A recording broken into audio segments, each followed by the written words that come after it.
Sky app is a digital application to support victims of domestic abuse and their families. The app can be downloaded for free onto your phone.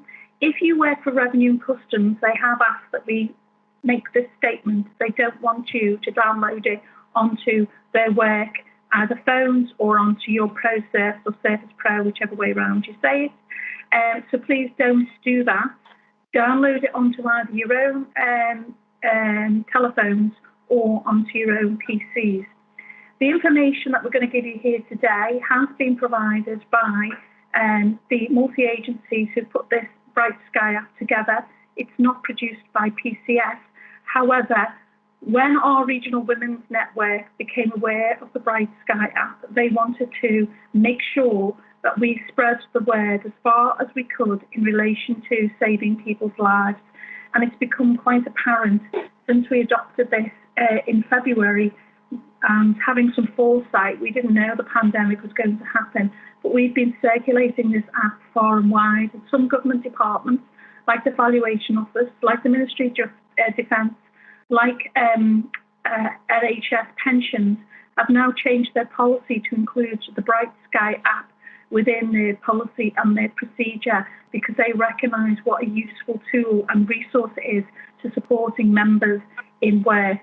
So the app itself aims to offer those experiencing domestic abuse or those concerned about someone they know a range of resources which will empower them to seek the help they need and serve as a comprehensive toolkit.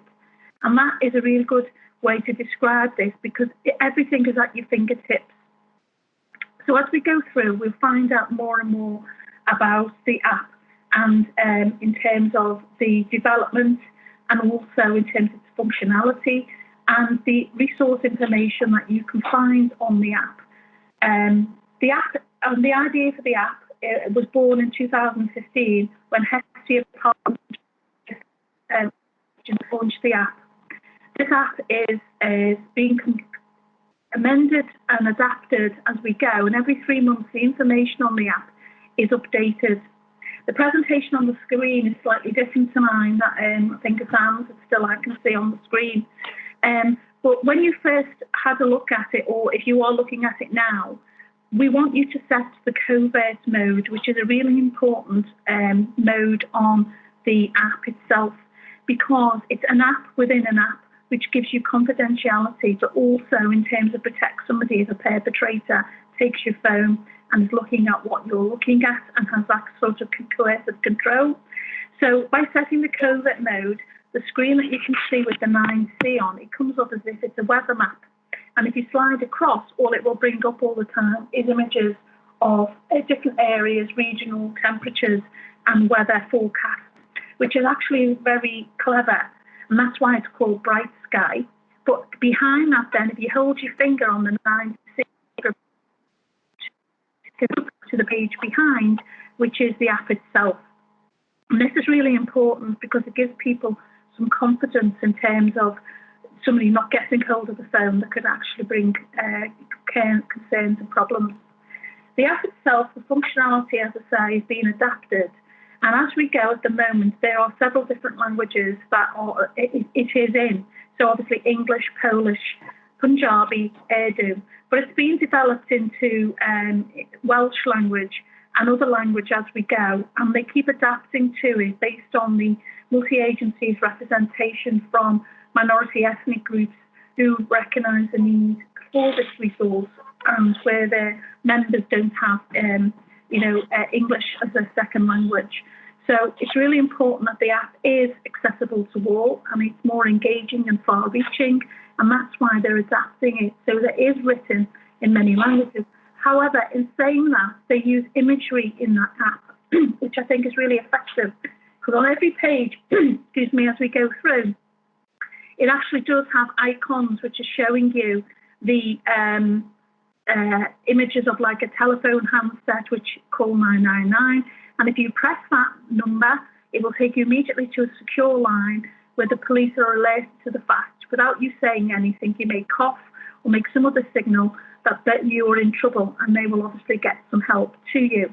So the imagery that you see on screen or the visuals are really important as well, and enables people who may not have English as their first language, who can press on those icons and actually get the same help.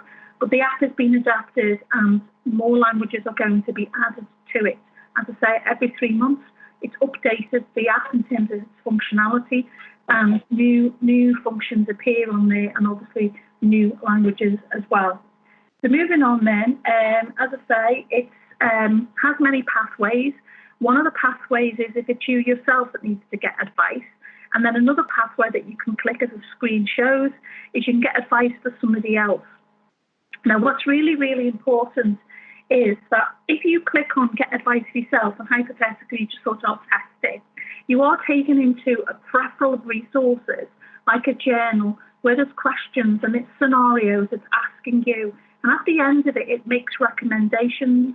Once you click off that, unless you send it to a secure email address, it deletes everything, so it doesn't retain. So in terms of confidentiality, if somebody was at one of these presentations who's a perpetrator and are aware of the app, they will not be able to have a look at what you've actually stored on there.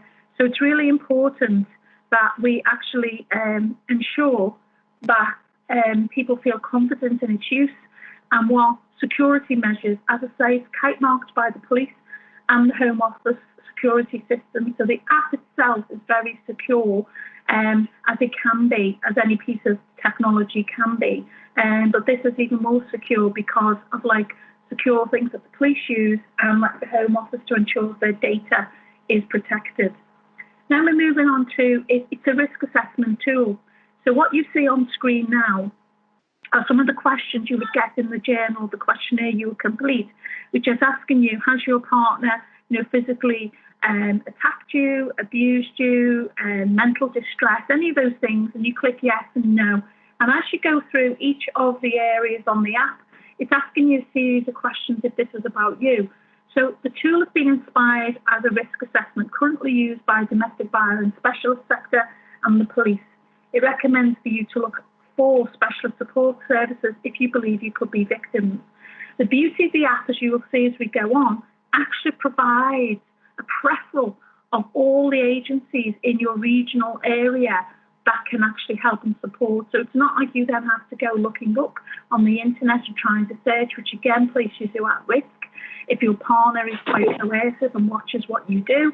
So it enables you to actually, by a click of a button, make contact with Women's Refuge and other agencies that may be able to help. I do have to say this app is not just designed in terms of women who are more likely to report in relation to domestic abuse. It actually does support LGBTQ plus members, and it also supports, in terms of some cases, males who've reported, which is underreported in terms of both the LGBT plus and also in terms of male underreporting. It's more women that will report and seek help and advice. During the presentation that Anne and myself received from the multi-agencies, what was presented to us was the police officer, Darren, who is actually from Yorkshire Police Services. He's a senior officer who's been co-opted onto this project. Actually identified that his own daughter used the app to help her with a abusive relationship, and that case was going to court on the 6th of December. And to our knowledge, there has been a prosecution in relation to that. And I'll tell you how in a minute as we go through how the app aided and assisted in enabling that to happen and has helped others as well. So then we're looking at the forms of abuse, and the app allows you to click on any of those, which are things from domestic abuse to controlling behaviour, female genital mutilation, etc. It enables you to then find out more about that. What does that mean? Give you an understanding. There's one on there about breast flattening, which basically, from a cultural point of view, happens to protect young girls in tribes in the native homelands from rape gangs coming in and snatching the young girls. And mothers would cut their hair and flatten the breasts to protect them. But in this country, and as I say, this app is for England, Scotland, Wales, Northern Ireland, so it's through the devolved nations as well, that is a form of abuse. And if that is actually carries out here, then obviously there will be prosecutions and there are consequences. And that is around the education around cultural differences and understanding. There's one second from the bottom which I can't even pronounce, but that is actually where forced circumcision happens on men without people's permission. And again, that is seen to be a form of abuse. And as a result of that, the support that is needed in helping people who've actually had that performed without their permission and in quite a violent situation. So it's important that you actually make yourself familiar because there's all different types of abuse. And the Act does, from 16 up to onwards, covers in terms of social media, where young girls maybe or boys are encouraged when they think it's a all platform to upload a picture of themselves, which may be an image they think they're sending to a friend, and it actually transpires that it's gone to somebody who's pretending and has sent that around the world web. And that's quite distressing for young people. It covers sexual harassment. And we'll go through this in a little bit more detail. But the idea and this content in the Act is to raise awareness and understanding about cultural practices which are unacceptable, but also in terms of education about what is acceptable and what is not acceptable, from unwanted petting in boys at school, not understanding that when a girl says no, stop that they actually mean no, and it's not funny. So the Act goes into all of these scenarios and gives people an understanding and an education really in terms of what a lot of these things mean and consequences as well. So we move on then to, obviously, the Act as an assessment tool allows the user to test his or her knowledge. So you can actually go through the app, and as I said before, dispelling myths, and you can actually go through the scenarios, because every one of the scenarios that you're presented in this app has come from a live case, a real situation, and that obviously they've been anonymised, but it is really important as you're going through that you're starting to realise in terms of what domestic abuse means, from the physical as well as the psychological abuse that people are subjected to. So the Act gives you these scenarios and they give you hypotheticals and you answer yes or no, and then it tells you what actually is the correct answer and what actually happened in that circumstance. So then we look at, as I said before, the sexual consent, the stalking and harassment. It goes into detail here. It gives scenarios again here, and that you can come with an explanation. Each scenario has an explanation and what support is available, which is crucial.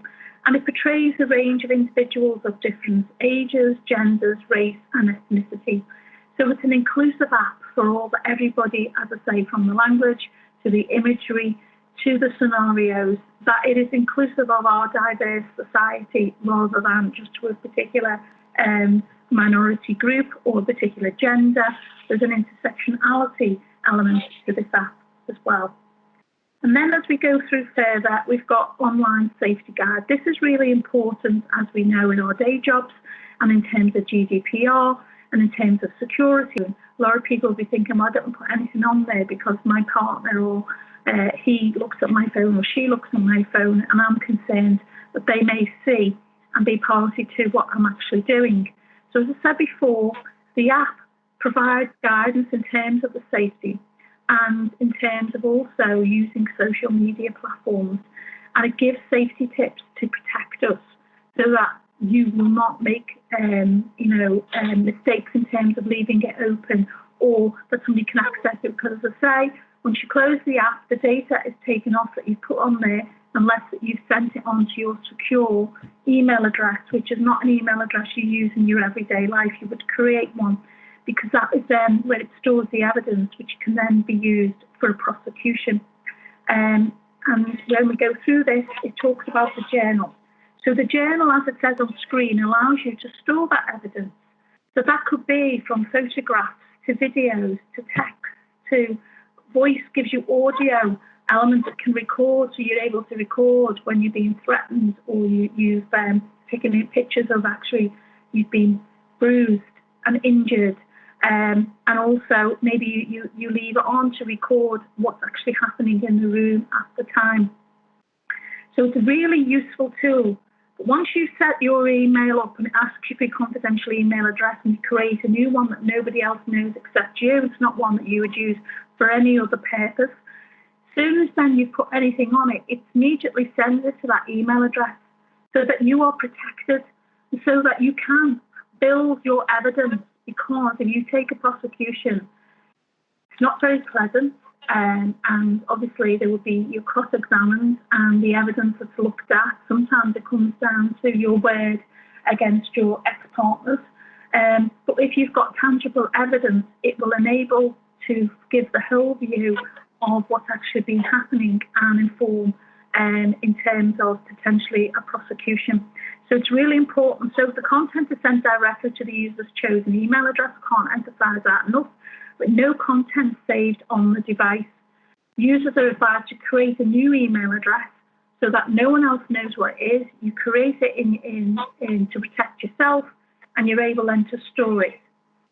So then we move on to the types of support, and this is really key in terms of what the app provides, because as I said before, this section allows victims to understand what the provision of specialist support services is, and it provides counselling and refugee centres and support, and explains the role of the police, because a lot of people have reported they don't want to go to the police, they don't feel that the police are supportive or helpful, and this is part of why the police are involved with other multi-agencies to ensure that they change their practices and their approach in relation to what is a domestic disturbance. And that involves one of the scenarios that Darren, the police officer who spoke to Anna herself, shared with us was in his force in Yorkshire, a member of his team were called out to what appeared to be a public disturbance.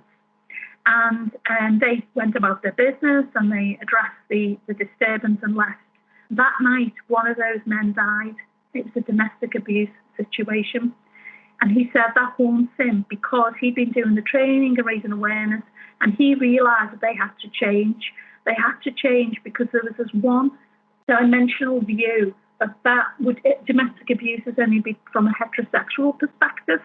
And this is why from what used to be a group called Broken Rainbow, who used to support LGBT plus members in terms of domestic abuse, and there's other charities out there, reported that their members would not necessarily report to the police because they didn't feel the police understood, were supportive, and they didn't feel safe reporting it to the police.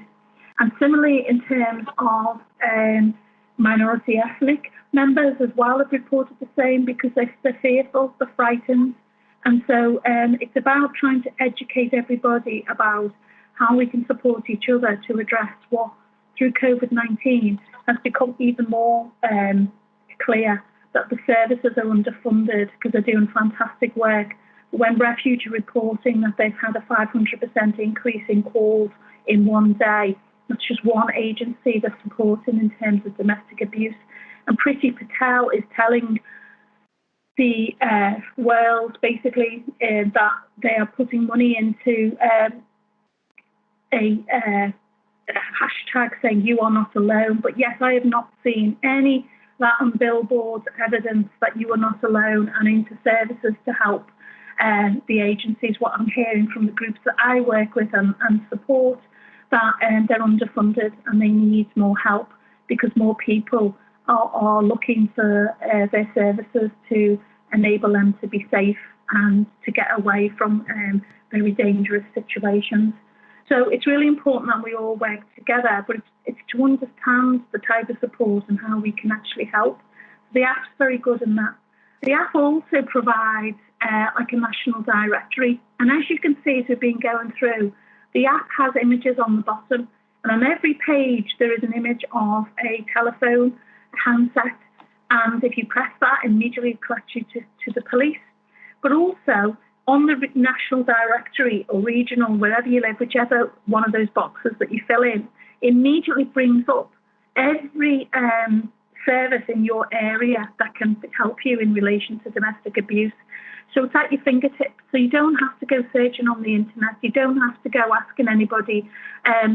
It's there. And the idea as well is, A, because the images enable people who may not have English as their first language, can actually click on the icon and everyone recognises the symbol. It's quite universal, though it's a handset for a telephone, but also it enables people, if they're in a very difficult situation, they can just press that image rather than dial a number, and they'll be immediately connected to one of the organisations who will then be able to offer help and support. And Darren told us another story when he was presenting down in London to the top civil service department heads, that during this presentation, a member from that meeting approached him and asked him for help and support. And that person never went home that night. They were housed and given the support they needed because they were in an abusive relationship. And he said, wow, I thought I was being asked something to do about maybe come out and do a presentation. And that individual presents themselves, said, I need your help and I can't go home tonight because I'm fearful that I may die. And he was able to help and signpost that individual to the area that they lived in to get the help and support, or the area they wanted to go to get away from the perpetrator. And this is what this app enables you to do, that it enables you to identify where you can get support very quickly, which is really crucial in these circumstances. And then we look at the helplines and the 999, and there's national helplines that are available to tackle different aspects of abuse and provide services. Bright Sky at any point allows for 999 to be contacted. So just to reinforce that, as I say, you just click on it and it's there. Then obviously you can see on the icons on the front, get advice for myself, find help. It's designed to enable you to get the help that you need. There's different levels of testing from the tech, the sector, the professionals and the language experts. As I say, their functionality of it, they update it every 3 months. So if one charity is no longer there, they update that with new charities, new services. So all the time, it's really contemporary and it's current information rather than sometimes, as I say, like Broken Rainbow, we did a fantastic job in terms of LGBT plus members, but unfortunately the charity is no longer with us. You're not trying to contact somebody that's not there, whose numbers are no longer contactable when you're in this very dangerous situation.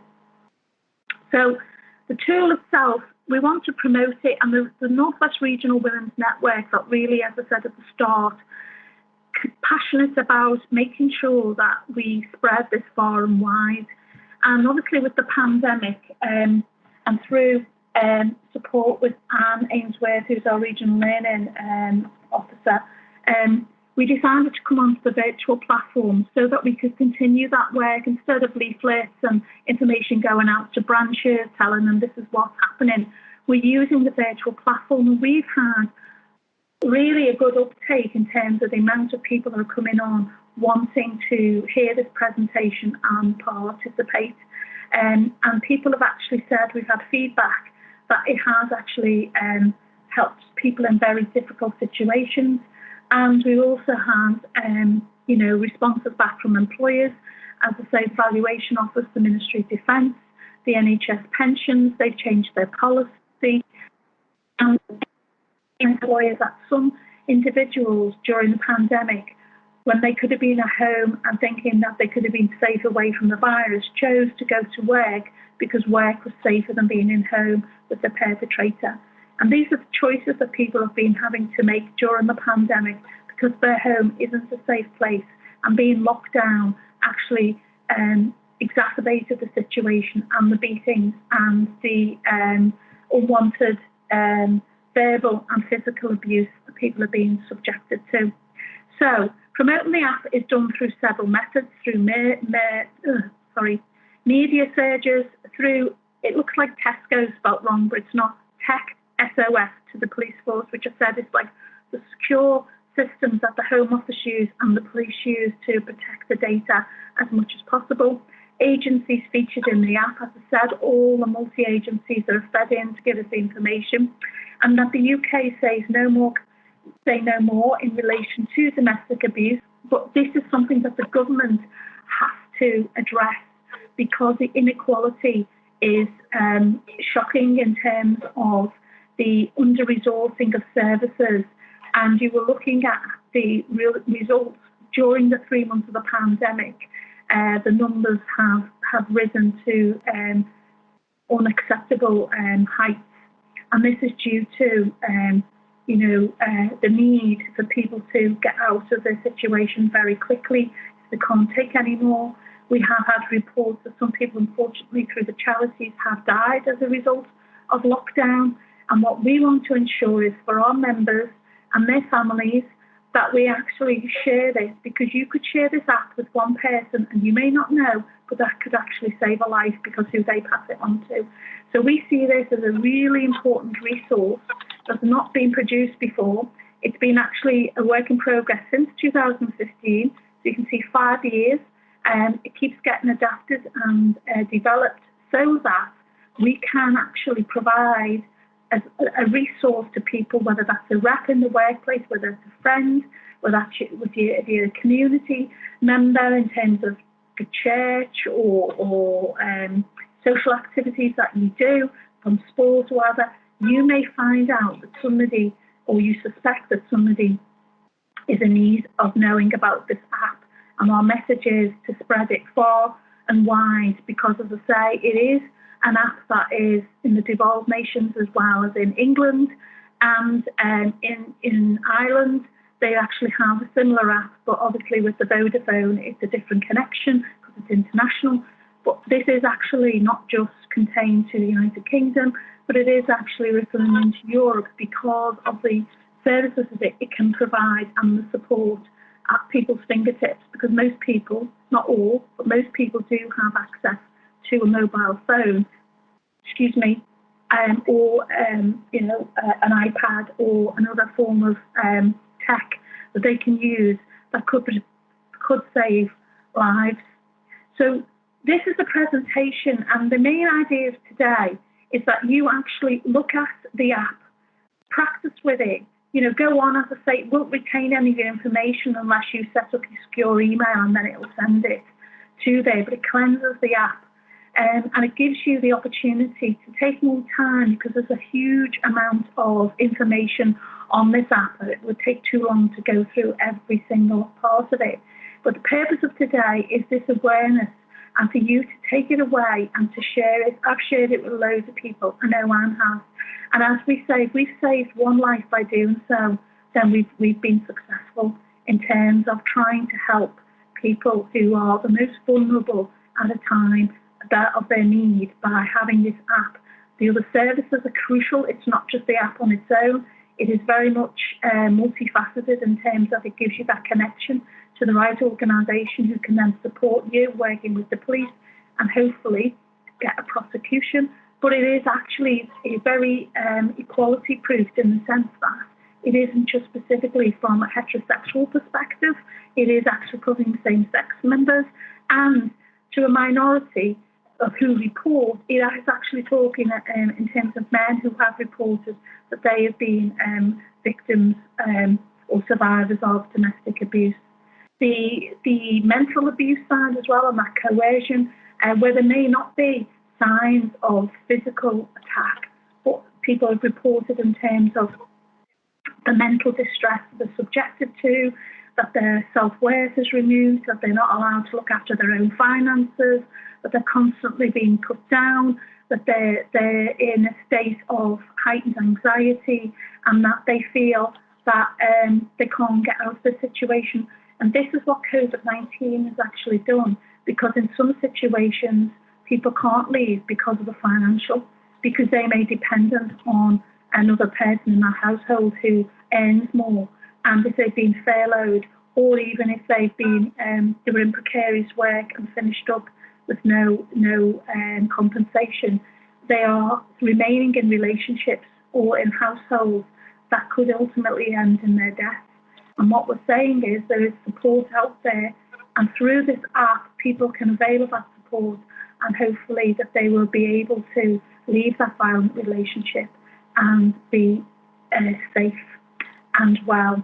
And obviously, their confidence then with the organisations they work to confidence build once the individual's ready, so that they don't believe those lies or that control, and they actually start to live again. And this is what this app can actually do.